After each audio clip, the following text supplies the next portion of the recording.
Hey there, team. Steve from Game Changing Persuasion, and I want to check back in and give you a bit of a deeper insight into the video I did a few days ago about stopping the race to the bottom within the trades and construction industry. If you're in that industry or you have a loved one or someone you know in that industry, you know what I'm talking about. Prices are, things are getting so finely cut, and like, as we've always said, like the cost is the cost. Yes, you can maybe buy a lot more. You can get slightly cheaper price from your suppliers, but that doesn't make the difference. And then you've still got customers that are wanting the same for less money, and you've got a lot of people out there, a lot of businesses that may be your competition that are just trying to run it leaner and leaner or cutting corners to get their price down to get the business, which then feels like it just pulls on you for you to get your prices down as well. Even though you don't cut corners, you do a good job, you provide a better service, you use better tradesmen, more qualified tradesmen, provide a better product or service, depending on what trade you're in, you offer more value, but you're being pulled down. And then you add this whole COVID shit show into this, where everyone is kind of scrambling or just trying to get whatever they can, and it makes things very difficult. Now, what I've found, and you may have seen, I went into this the other day and I gave you a bit of an overview of the three main things, the three steps that will stop the race to the bottom and turn you more into a highly valued tradesperson where people, your ideal customer, pays more for you. Because that's what you want. Like, okay, those guys can go and charge 30%, 40, 50% less than what you do. But people still pay more because they want you to do it, not that other person. And ideally, you don't want that to happen because they leave you, go to them, find out they do a crappy job and then come back to you. Good scenario in the end, but obviously you don't want to leave the customer in the first place. So the one part of that I wanted to delve into just quickly in this video is how we're so indoctrinated. I did spell that right. Indoctrinated in the industry. And it goes back to when we were apprentices. Some of the conversations I can remember about like being told in a lift in a high-rise, there's a high-rise construction, I have a fire protection trade. And I remember a tradesman saying to me, now you need to make sure that you're not happy really about doing anything. You're a bit grumpy and everything's a bit of a problem. Because if you're happy about doing it and you take it all in your stride, well, the office is just going to give you more work. That's some of the culture that I came from. But we do get indoctrinated, and that's like most of our training, especially in my trade, was on the job. Although we did the 4 years at TAFE and all that, a lot of the training was on the job. That type of training is an indoctrination, for better or for worse. This is how we've done it. This is how we've always done it. We've learned things, and this is the best way to do it. Now, in a lot of your trade, that is exactly the case. You learnt from hopefully a good tradesman, someone had way more experience than you, and you do it the way they do it, maybe tweak it, and then hopefully you've improved on what they've done, or maybe they were very good. In that instance, it works. When it comes to getting business, servicing a client, running a business, pivoting in difficult times like this, we can't do it the way we've always been done it. This indoctrination works against us. And what's at the core of this indoctrination are the beliefs that we've built up over time. Now, the through definition of a belief is something that you don't question. You think that's the way it is because that's the way it's always been. That's the way it is. Because you think that way, you notice more things that back that belief up. It's just the way our brain works. It's the way we're hardwired. So once you get further clarity around this, then you can start to see the impact that those beliefs are having on you, your business, your staff, and most of all, your margin and your profit.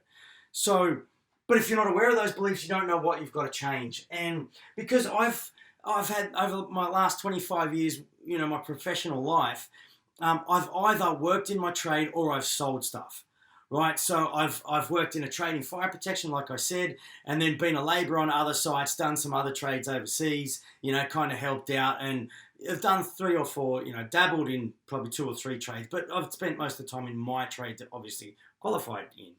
And if I'm not doing that, I've been selling stuff.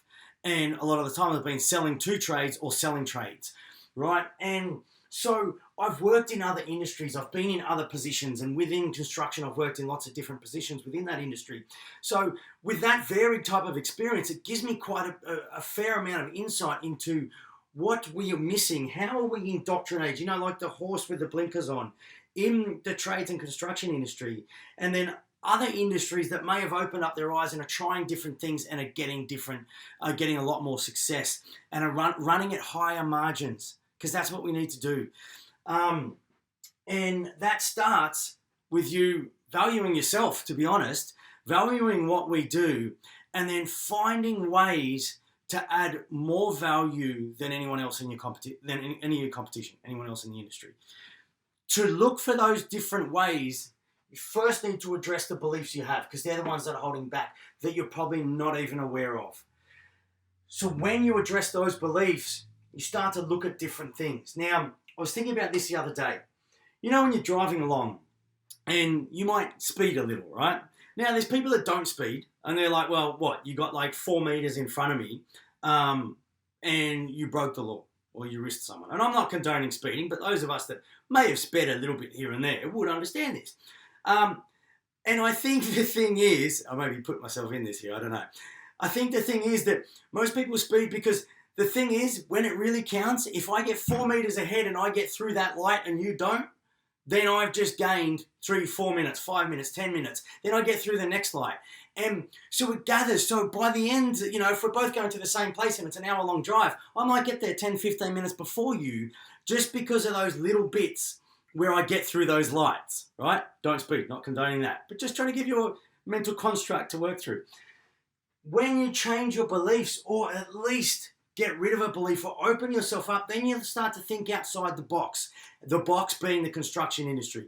When you think outside that, you start to do things differently, which means you stand out. And some of them, you might fall on your face or just don't hit home, don't add value to your client. Some of them will. And then from there, that's a thread that you pull on, which means you could do something else. So I'm starting to work with some trades, and what I'm doing with them is to change that mindset, open it up so they start looking at doing different things. That is how you differentiate. When you differentiate and you add more value, people will pay more money for that. To add to that, you need the sales skills to be able to language that to your clients. And the 2 other steps, there's a lot more to this, but I really just wanted to give you some insight into this. Change these beliefs. Start to look at doing things a different way. And God knows, if ever there's a time to start zigging when others are zagging, it's within the environment we're in now. There's a lot of crazy stuff going on.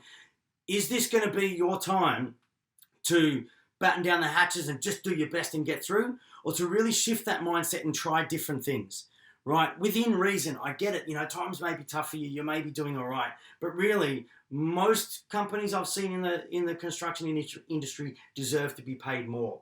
So when you start to look at things differently, take some training on, look at a different framework from a different industry, talk to someone from bring different things in, get a different perspective. You're moving from being that indoctrinated person to the creator. When you start to create different things, then maybe there's a little bit of a lag. You could get success straight away, right? Depending on what you're doing. And I don't mean to be cryptic here or anything. I'm just trying to give you an overview, because there's lots of different ways we can take this. But when you start to create things, and broad picture what we're talking about is you start to do things differently. You start to stand out from your competition. You start to add more value. Then people want to work with you more. People are happy to pay more for you. And you end up getting more and more of the clients that you want to work with. The antithesis, the opposite of that, is that when you start to compete on price, and you start to try to hang on to your clients more and more, because God knows you can't lose any more money, you're adopting more of what we call like a scarcity mindset. And that is a belief, and that becomes, beliefs are self-fulfilling prophecy. So when you think there's no work out there and things are getting tighter and tighter, so you get tighter and tighter and hang on to your clients more and more, you see more things out in the world that back up those beliefs. When you have an abundance mindset and you think that there's enough work for everyone, and the more I give and the more value I add, it will come back to me in the short term or the long term, right? So when you adopt that, you start to see more of that. But unfortunately, you can get caught again with those blinkers on where there's not enough work, margins are dropping. You know, if I put my prices up, people are going to go somewhere else. Well, yeah, if you're not offering much value, put your prices up. That's just more money for the same thing. Why would I pay that? You know, so there's things you can do, whether that's in sales skills or setting your business up to be a more sales-focused, value-focused business, that then people will pay more. And then the people that pay more generally are the clients you want to work with more. So then, you know, as I said, it may not happen overnight, but it will. You know, if you don't start now, it's never going to happen. And then maybe in 3, 6, 9, 12 months, you're getting paid more to do what you enjoy and work with people that you really want to work with, that give you less headaches, because generally those who pay less, for some reason, give you more headaches. So, but it starts with having a look at how you're indoctrinated. What are the beliefs you're operating from now? And start to be more proactive, reactive, proactive. Start to learn the stuff you need to learn to create more of the environment that you want. Because if you don't start now, whether it's in tomorrow or in 3, 6, 9, 12 months or 2 years, nothing's going to happen if you don't do it now. So I hope that gives you some insight into where I'm coming from with this. I'm on a bit of a mission to stop this race to the bottom and at least help those that want to get better, that are committed to changing a lot of the way the construction industry is seen and get paid more because they deserve it, and add more so that people are happy to pay more. I'm on a mission to make that happen more. So yeah, trust this and value. There's more to come. Cheers. Bye.